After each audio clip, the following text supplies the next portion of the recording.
BJP PMK Anbumani கிட்ட நாங்க சீட்டு rate சொல்றோம், எஸ்டிமேஷன் வாங்கி வச்சுக்கோங்க, மற்ற இடத்துல எல்லாம் போய் விசாரிங்க, கம்பேர் பண்ணி பாருங்க, உங்களுக்கு சரிப்பட்டு வரலன்னா எங்க கிட்டயே வாங்க, நம்மளே கூட்டணி வச்சுக்கலாம்.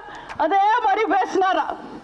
அரசியல் அனுபவம் இருக்கிற ராமதாஸ் சொன்னாரா, தம்பி பொம்பளை சோக்கு விட பொல்லாத சோக்கு பாஜக சோக்கு, அவங்களெல்லாம் தயவு செஞ்சு நம்பாதேன்னு சொன்னார. ஆனா அன்புமணிக்கு மனைவியை எம்பி ஆக்கணும்ன்ற ஆசை. அந்த கனவுல கட்சியை காவு கொடுத்து பிஜேபி கிட்ட கொண்டு போய் அடமானம் வச்சுட்டாங்க. யோசிச்சு பாருங்க, தாமரையில மாம்பழம் மலர்ந்தா எப்படி இருக்கும்?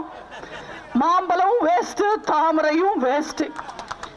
இவங்க எல்லாம் கூட பரவாயில்ல, ரெண்டு பேரை நினைச்சாதான் என் மனசுக்கு ரொம்ப கஷ்டமா இருக்கு. அவ்வளோ கேவலப்படுத்திட்டாங்க ரெண்டு பேரையும் பிஜேபி.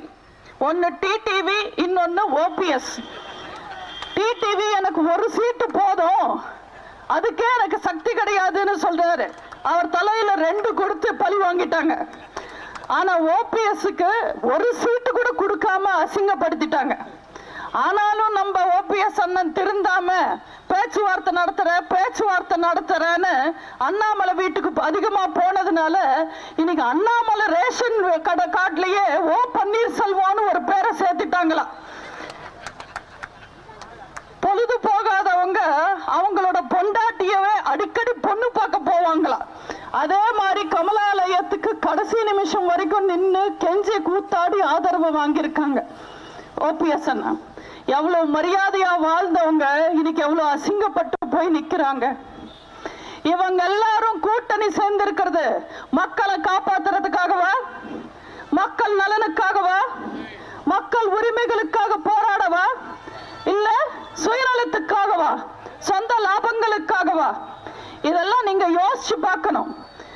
திமுக கடந்த 3 வருஷ ஆட்சியில உங்களுக்கு எதுவுமே செஞ்சதில்லை. 10 வருஷம் பாஜக ஆட்சியில உங்களுக்கு எதுவுமே செஞ்சதில்லை. ஆனா தேர்தல் சமயத்துல மட்டும் வந்துடுவாங்க. அதிமுகவை நம்புனா, அம்மாவை நம்புனா, ஆண்டவனை நம்புன மாதிரி நிச்சயமா நீங்க எல்லாரும் நல்லா இருப்பீங்க.